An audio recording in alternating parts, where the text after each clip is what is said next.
everyone. Welcome back to my Parenting in a Pandemic series. So today is part 2, which is help for homeschool moms.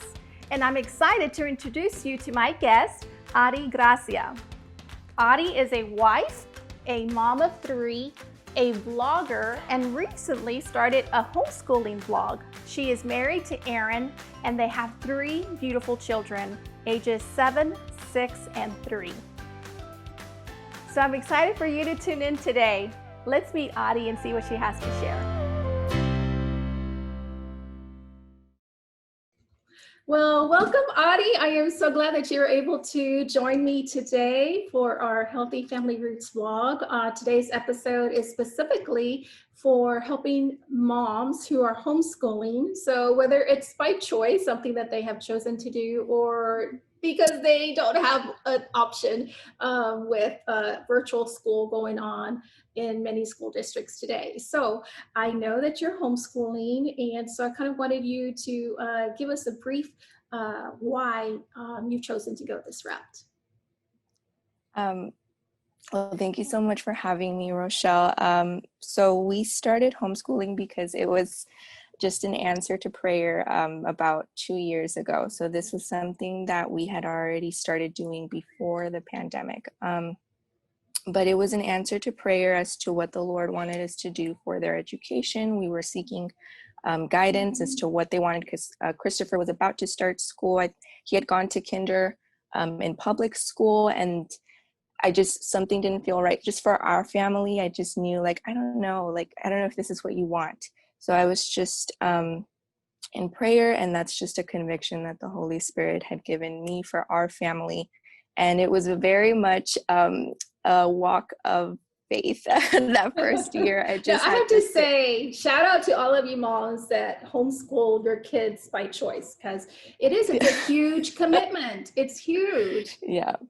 And so just as a disclaimer, I've never been a homeschool mom. I've basically worked all of my kids' lives, and my boys have been going to public school.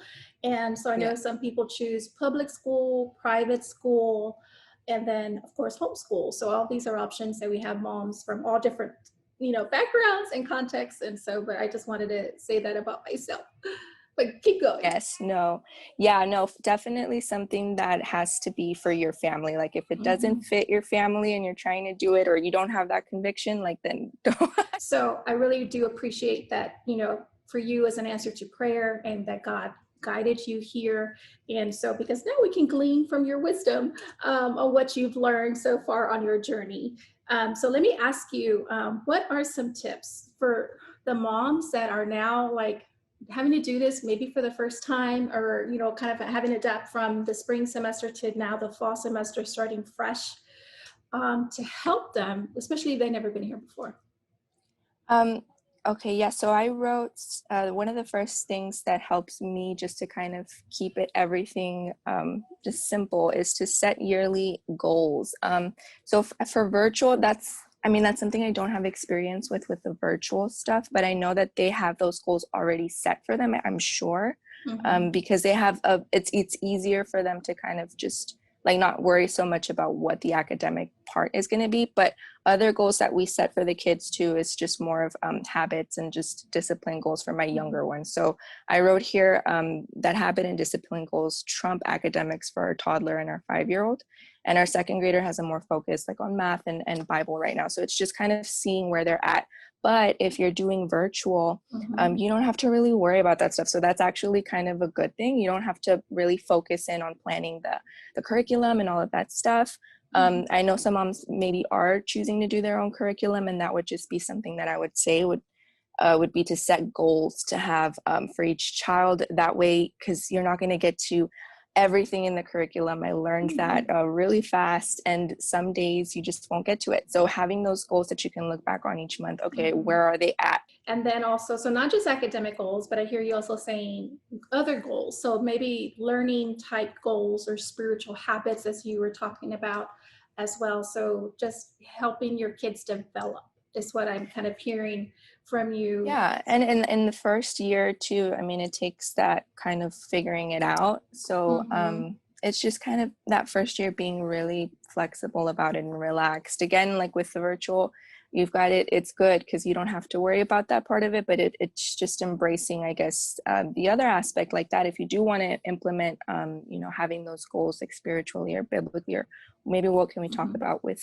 the word or whatever, that would be something that you can incorporate in that. And you just use this time to kind of do that with your family. Another one that I put was a morning routine. A morning routine really helps us to start off the day. We have a morning basket that we do, and that's where we do our Bible studies for all of them, because I won't do it individually with them since it's something that we all learn.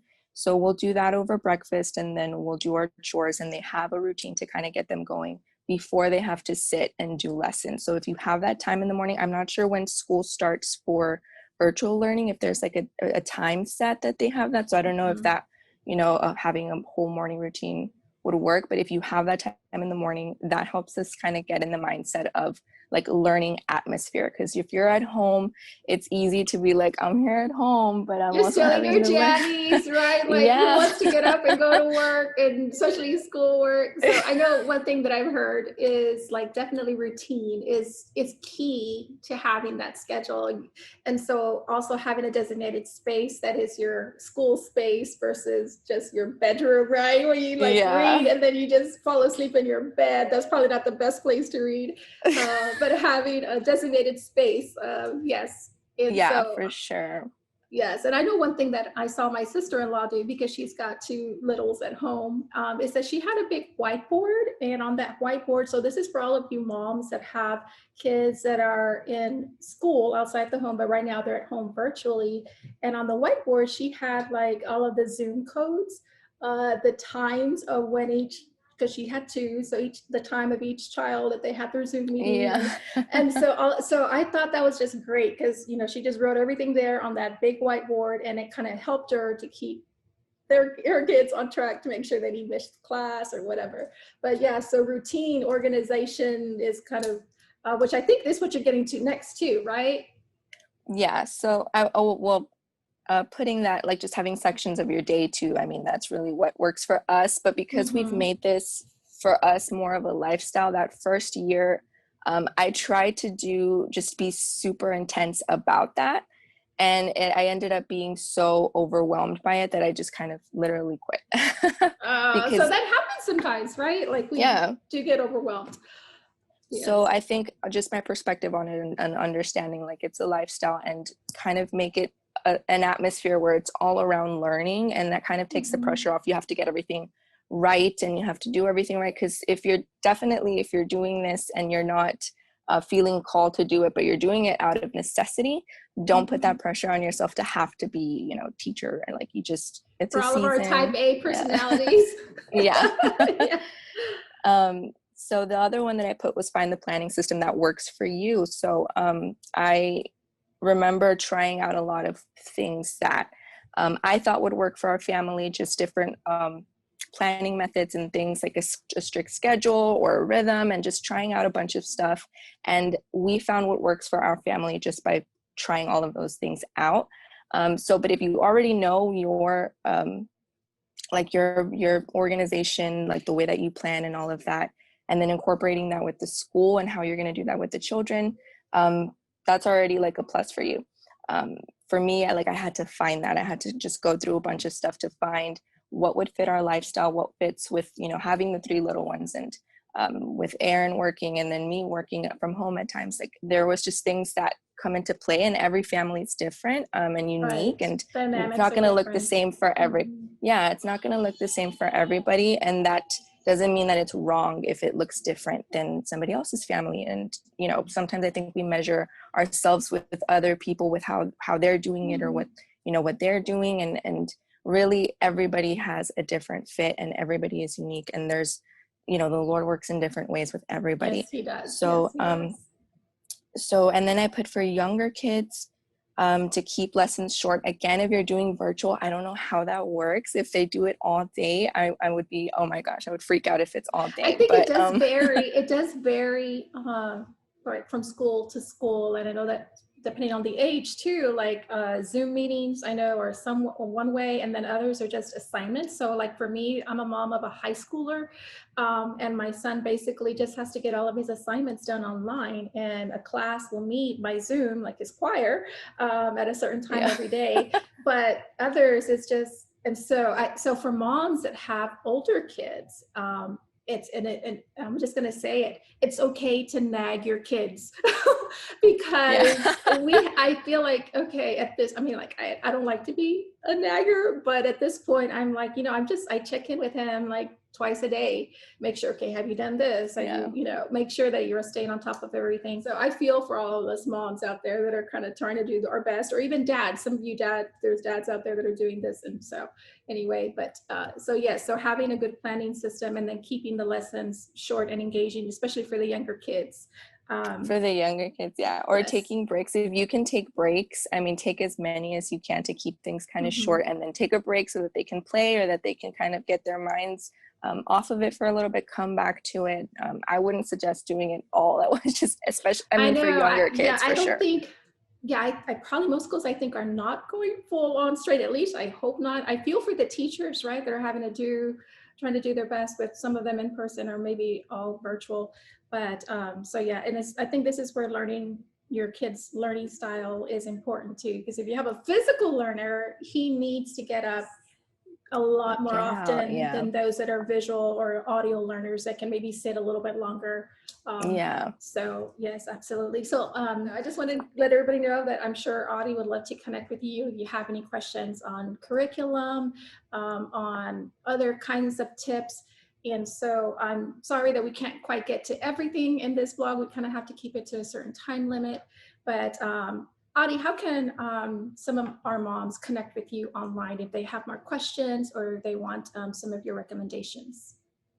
I have a blog. I have a blog called Grace and Laundry. I just started adding to it again, just kind of sharing more on there. And then I have a YouTube channel called Ari Grace, and I'm going to have a portion on there for homeschooling, as well as other things. And then just my Instagram too. I share a lot of stuff on my stories there, just our homeschool day, and just post about homeschooling and all of that on my thing is Ari Grace TX Texas. Okay, so Ari Grace TX. So if you want to connect with Ari on Facebook or Instagram or YouTube, follow her. She started a blog recently, and so you'll get to join her on her homeschool journey. But before we close out, Audie, I just want to give you an opportunity to give an encouraging word to the moms out there that are maybe doing this for the first time, or maybe just because they're having to do this. Yeah. So feel free to encourage them. Yeah, I would just say have fun, just relax, enjoy the journey. If it's just a season for you, then take that on and embrace it. It's just a season, and enjoy your family. Go on lots of nature walks, go outside a lot. I mean, keep it safe and social distance, but it helps to kind of just go outside and just enjoy nature, so that you're not cramped up inside too. And embrace the time with your family, have a good perspective on it, and then that it's just a season. Or if it's not a season and you're doing this doing this for life now, enjoy it. God can do great things through it, and just know that he's working in it, and everything that he's doing in your home and with your family. Just embrace it. Embrace it. So sometimes it's hard for us to embrace the struggle, right? And I think that's a good word, because it's once we embrace it that we're really able to enjoy it for what it is, and then to be able to allow the Holy Spirit to help us to work through it.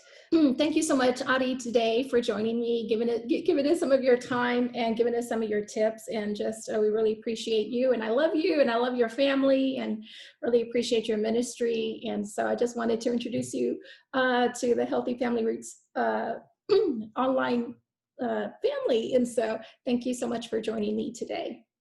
Thank you so much for having me, Rochelle. I love you. I love you. So to recap what Audie said, I am putting this slide of the tips that she shared along with a few others. So as you're looking at those, I just want to say thank you for tuning in today, and to stay tuned for my next episode, which is part 3, which is wins for working moms. I'm excited to share with you another guest mom on that episode. So until then, connect with me online. Thank you so much for liking, sharing, and commenting. See you there.